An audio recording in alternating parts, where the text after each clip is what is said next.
I was literally laying on the floor begging God for my life. I was like, God, I want this child, but I want to stay alive. I want to see my children grow up. I want to be here for my husband. I want to be alive. I don't just want to have the child and not be here.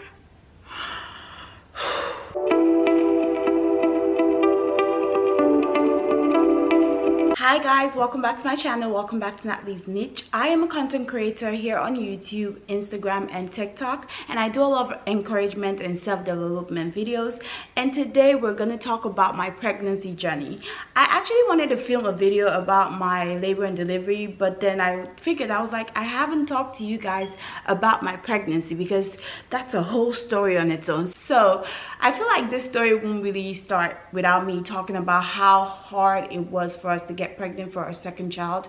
You know, a lot of times people ask you these questions. You know, you see a couple that already has a kid and you keep asking, like, you're not gonna have a second child? When are you gonna have a second baby? Oh my God, he needs a sibling. You guys need to get on it. Like, let me tell you something. Flash news.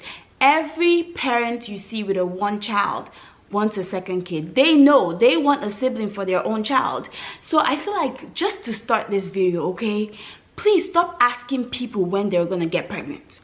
Don't ask any couple you see out there, even if they have a child, they don't have a child yet, don't ask them, when are you having a second baby? When are you getting pregnant? Stop putting a timeline on people's pregnancies. I feel like for me, a lot of times while we were trying to get pregnant, I feel like when our son turned 2, we really wanted a sibling because we really want our kids to be like right behind each other, which was what we wanted, but we weren't getting pregnant, you know. And it was kind of hard because at the time we bought our house, which was 2022, you know, we're really excited. My husband really wasn't worried about it, but I was worried about it because I want my son to have a sibling, you know. And so I remember vividly well when a friend, you know, had called and the person actually had just had a baby, which I was really excited for. I was so happy for them, you know, but then asked me this question, so when are you going to have your second child?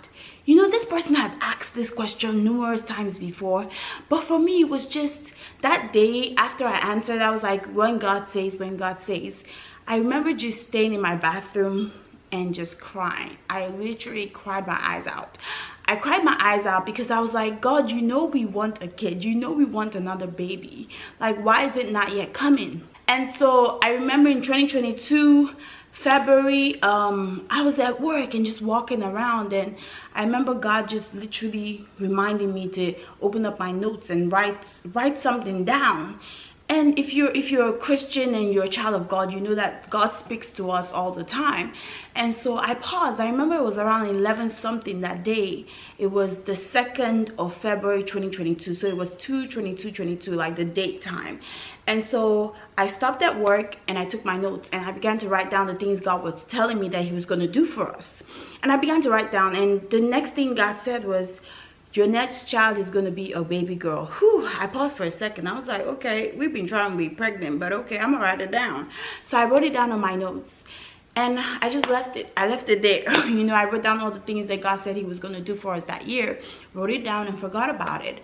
And so we moved into our house in 2022 December. So this was, you know, God did not do it. I wasn't pregnant by the end of 2022, and he had told me in February 2022 that I was going to get pregnant and have a baby girl. Okay, I was like, okay, cool. We moved into our home. You know, we're really excited and happy for all that God has done for us. You know, one thing I would say is that your wedding season, don't stop praying, don't stop praising God, don't stop, you know, worshiping God, don't stop thanking him for what he has done while you wait for him to, you know, bring your pregnancy or, you know, your blessing. April 3rd, 2023. I literally was at work, at my new job. I was at work and I was really stressed and just crying and, you know, telling God, like, I'm your child, I'm your child. Like, why haven't I gotten pregnant yet? Why am I still looking for a second child? Like, I am your child. And I remember God letting me play this song, Evidence by Naomi Rain, and I played it randomly that day, like literally randomly. I think I was on Instagram and clicked something and the song came up. And as I was listening to the lyrics of that song, literally God was telling me, you've got evidence You are the living proof. If you listen to the words of those lyrics, they're mind-blowing. Like, you have the evidence that you are my child. You're the living proof of what I can do. Like, why do you keep asking me? You know, like, it was literally like God was talking to me through that song. It was like that song was made for me. I don't know about you, but I literally got up, and when I left work, I went straight to Walmart. I bought a pregnancy test. I came home, and I found out I was pregnant. And I was like, I didn't have no symptoms. There was no symptoms in me. There was nothing going on. I didn't feel nothing, nauseous, none of that. I literally was bawling out my eyes, crying, because I could not believe that God had done it. I could not believe that, you know, something that we waited literally 2 years for, 2 years plus, almost 3 years, literally, because our son just turned 4. Like, we wanted our kids back to back. Okay, so it literally was just a surreal moment for me. And so I found out I was pregnant. It was beautiful. Like, life is awesome.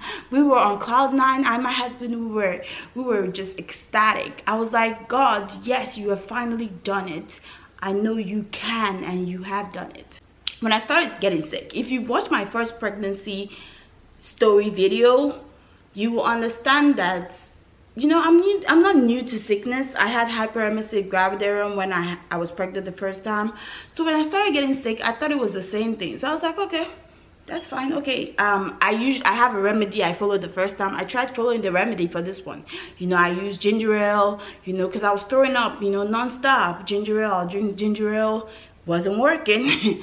I would, you know, try to eat crackers, wasn't working. Nothing was working. I began to slowly not eat. I wasn't eating. Everything that came in my mouth tasted like poison. Like, even water tasted like poison. I could not drink, I could not nothing. It got to a point where I would just lay on the floor, just weak, and I started to lose weight. And so my husband, this was April, I found out I was pregnant April 3rd. Let's say the end of April, 26th or so, I was really sick to the point that I had to stop going to work. I remember April 26th, that day I had to call out of work because I was so sick. I was at work working. I couldn't function because I'm a nurse. I couldn't function, and my coworker had to literally help me out. She was like, okay, I'm going to give some of your meds and then we'll figure this out. I was able to finish that shift, but the next day I could not get up from the bed. And so I was trying to figure it out at home, you know. Yeah, okay, let's try something else. Eat this. My mother-in-law and my husband would try to, you know, try to give me different things to see if I would eat. Nothing was working. Nothing was working. And I remember laying on the floor. Like, I would lay on the floor and throw up. Like, I couldn't even get up to go to the sink in the bathroom to throw. I promised myself I wasn't gonna cry in this video, okay? I'm not gonna cry. I literally couldn't even get up to go to the sink to go throw up. I literally would throw up where I was. It got to that point, and my husband literally was like, okay, we gotta go to the hospital. I know you're pregnant, but this is insane. So we got to the hospital. Like, I could not stand to even wait for them to do registration in the hospital. Oh, let's register you. And I would be literally falling down on my husband's body. The first ER visit, I went in there, they gave me some IV fluids, you know, said, okay, this is normal, your HCG levels. They said my HCG levels were off the charts. They said it's usually high, but yours is off the charts. So my HCG levels were everywhere, okay? And so they kept me, I think, for 3 days, that first visit.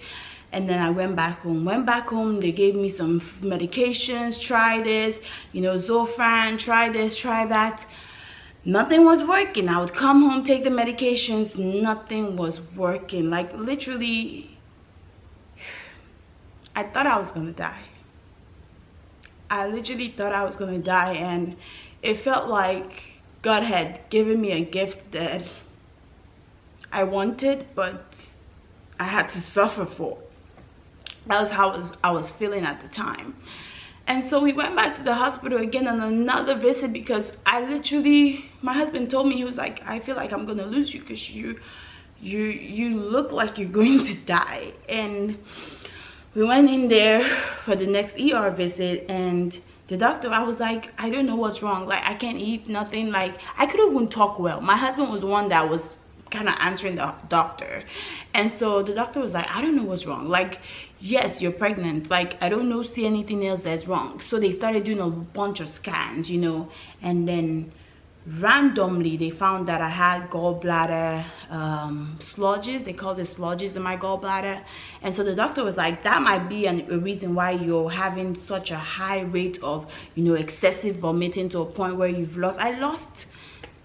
At the second hospital visit, I lost 20 pounds. I was invincible at that time. I was literally invincible. And so gave me new medications, told me to try, went back home. At this point, the postpartum care, which is where mother and baby stay in the hospital, knew me. The nurses knew me. Every time I rolled in, they were like, you're back again? And I'm like, yes, I'm back again. It was to that point where they knew me. They were like, what is going on? And I'm like, I don't know. At this point, I knew I had to pray. Thank God I had great people around me that were reminding me to pray. And so I got onto NSPPD. It's a prayer line where, you know, you pray online and, you know, you just play it. I remember most times in the hospital on my third visit, I felt like my spirit was leaving my body. There were nights where I felt like my soul was fighting to stay in my body, and I was so scared to tell my husband because I knew if I told him, he would be more scared. And so I told my friends, God bless Samson and Sally, like, you guys are amazing. There are people I met on a Christian group on Clubhouse. And so I called Sally. I remember the day I called Sally and I was like, Sally, my spirit is leaving my body. I feel like I'm gonna die. I told her, I said, I feel like I'm gonna die. My spirit's leaving my body. And so she said, it's okay. We began to pray. You know, she and her husband, she called her husband on the phone and we began to pray. And we were praying and I was literally laying on the floor begging God for my life. I was like, God, I want this child, but I want to stay alive. I want to see my children grow up. I want to be here for my husband. I want to be alive. I don't just want to have the child and not be here for the child. So I remember one of the nights on NSPPD, the prayer was going on, and I remember the pastor literally yelling, gallbladder, I see someone with a gallbladder issues. I don't know if you believe in God, but I do, because the things he has done in my life, no one can tell me there's no God. Literally on that prayer around 1 a.m. at night, I was in the hospital. The pastor was saying, gallbladder, I see, they say you have a gallbladder issue. I could not take my gallbladder out because I was pregnant, so that was a complication for it. So it was like there was nothing I could do. So when he was saying that in a prayer, I held it so closely and I'm like, yes, that's me. Like, this gallbladder issue needs to stop so I can take care of my pregnancy and figure that part out. And so he prayed for me. I still wear what God cannot do does not exist. This is the slogan for NSPPD.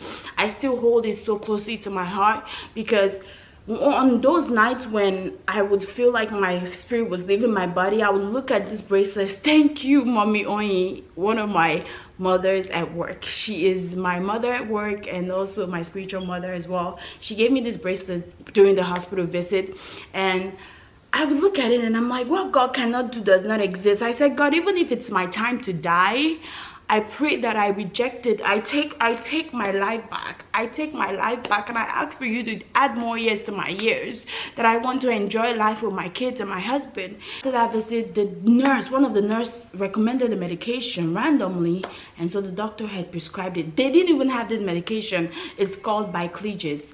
And so I tried to go get it from the pharmacy. The pharmacy didn't have it. They had to literally order that medication for me. And so when I got that medication, I began to use it slowly. And then the next time I went to just go, you know, check up in the hospital, they said they did not see any. There was nothing in my gallbladder. Like, my gallbladder was clean, okay? And then I began to slowly feel better. I remember the pastor on that day that he mentioned the gallbladder on NSPPD live prayer. He said, I'm saying that by the next Wednesday, you testify and say that God is good and every issue you have will be completed. I remember I was discharged from the hospital June 6th. for you to see how long this took. Literally 2 months of me being hospitalized. April, the end of April up until June 6th. So I left the hospital June 6th and I was discharged, and I could finally feel myself. I could finally see that this was a blessing. I could finally enjoy my pregnancy. I came home, I started getting weight, started eating, started feeling better, started being able to handle myself. Yes, then I had the hyperemesis, you know, but then I could manage it the same way I managed it the first time, you know. But yeah, one thing I would say is that women are strong. Like, every woman you see out there, you need to thank her. You need to tell her she's amazing, because pregnancy is not easy. Like, this second pregnancy literally blew my brains out. And so when, you know, you see a woman pregnant, please tell her thank you. She is doing amazing. And so if you're pregnant and you're watching this video, I just want to say you're doing an amazing job. Don't stop being proud of what you're doing. You're building a human being in your body. Like, that is so amazing to do. You are a rock star. You are amazing. And so yeah, when we found out about the baby's gender, I literally told my husband, I was like, we're having a baby girl. I know we're having a baby girl. God's already told me a year ago that we're having a baby girl. And so yeah, when we found out, we knew it was a baby girl, and our baby girl is here with us now. She's actually sleeping right now. That's why she's not in this video. But yeah, God is so good. God is so good. And so I just want to say, if you're currently in your waiting season, you're waiting for God to bless you with a child, just know that God can do it, and you're going to get pregnant. You will get pregnant. Just don't stop praying, don't stop believing, and you're next. I hope this video encouraged you to know that God is good, and you know, whatever sickness, whatever things you're going through, anything that is struggling for you, know that God can bring you out of it. Okay, so yeah, thank you guys so much for watching, and I'll see you next time. Bye guys.